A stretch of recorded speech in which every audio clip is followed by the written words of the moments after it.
Hey everybody, welcome to the channel. I wanted to do a brief video today on this stunning statue I just recently came across from Hitodama Studio. I actually found this on a Facebook group, and I figured it was worth taking a look at. Since the release of Shin Godzilla, we of course do get some unique pieces here and there that are not exactly Godzilla itself, more so in the form of kits and statues. I've seen a handful of things over the years, but this is definitely one of the most eye-catching ones that I've come across. I've never really seen a full-form humanoid Shin Godzilla piece, so this was something that really caught my attention here. So without further ado, let's get into this.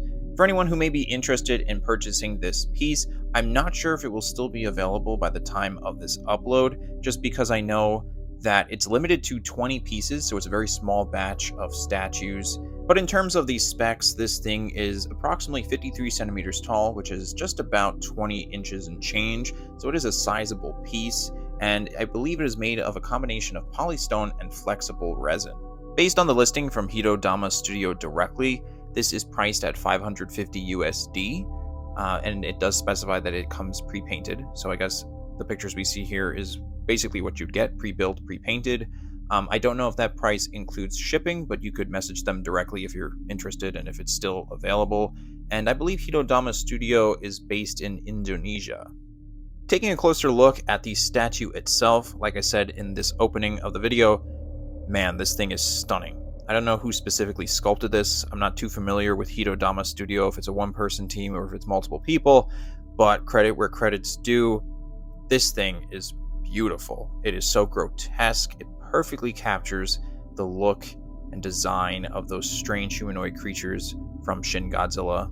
I'm not sure if this specific sculpt and pose was based on a specific image from concept art. To my knowledge, I believe that the imagery of these creatures is pretty limited from the actual production of the film. If I understand correctly, I think they built an actual scale model of Shin's tail tip, right? So what we see at the end of the film is actually a model, if I'm not mistaken.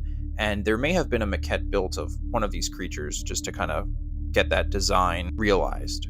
But regardless of if it's pulled from concept art or if it's its own original pose and sculpt, I think they perfectly captured the vibe of these creatures.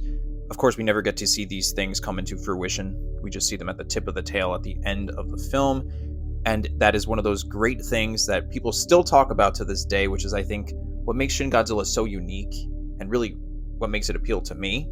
But this statue here, I think, just perfectly captures, like I said, the essence of what these creatures look like. With these images here, it kind of reminds me of a zombie.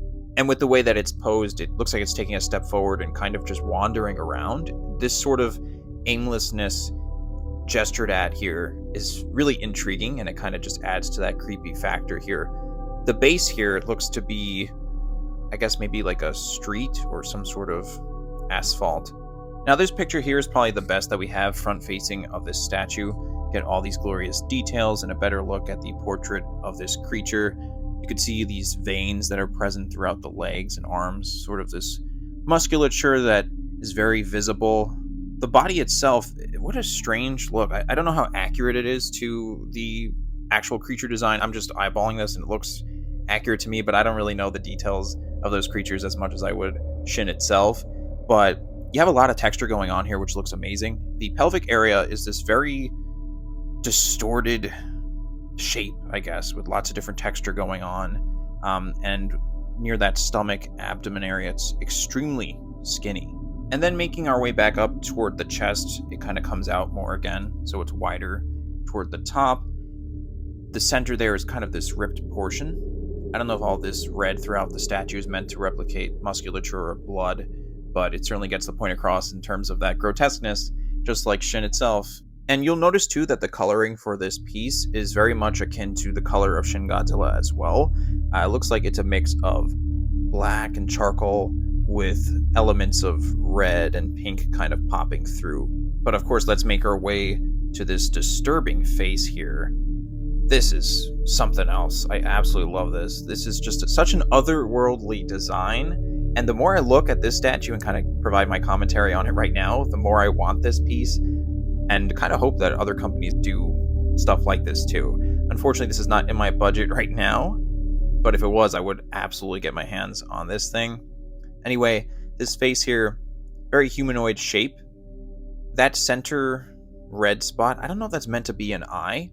To me, I've never really interpreted it to be an eye. I think of this creature as sort of an eyeless thing, and that's just kind of like a weird hole in its head. And just like Shin Godzilla, it has a glorious, evil-looking smile, even though I guess it's not really a smile, it's just that there's no lips or anything to cover up these teeth, but it does give that very creepy skeletal look to it, which really sells the overall thing here. Toward the top of the head, it looks like it's kind of split in the center there, which is just nasty.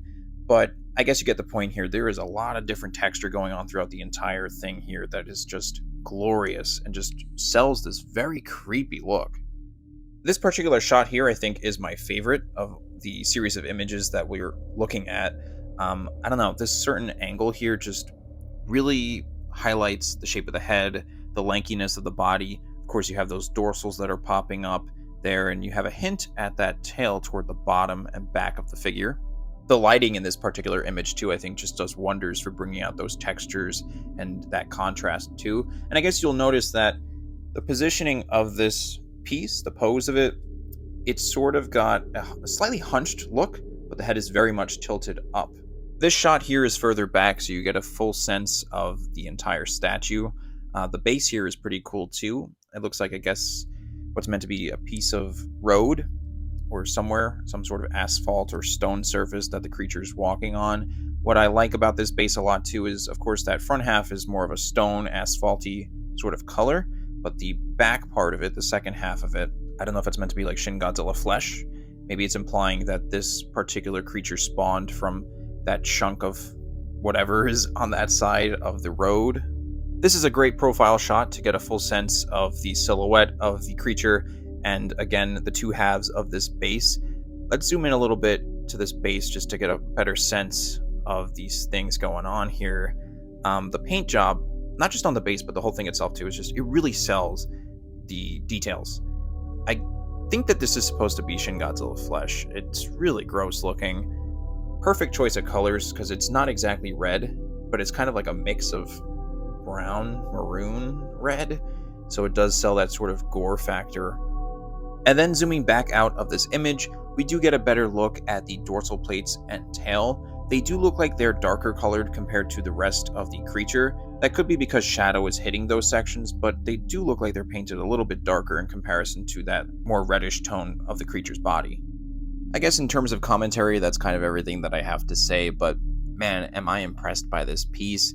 I have to say that Hitodama Studio really knocked this thing out of the park. I would love to see maybe some future Shin stuff that they may wind up doing in the future. Hard to say. I'm not too familiar with them, but just based on this work alone, I think they did an amazing job. Anyway, that's going to be it for the video. I had a lot of fun taking a look at this thing, and I hope that you guys did too. I figured it'd be interesting, especially for you Shin Godzilla fans out there just like me.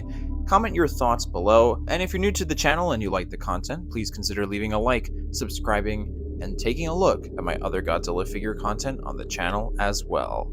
Lastly, thank you for watching, and have a good one.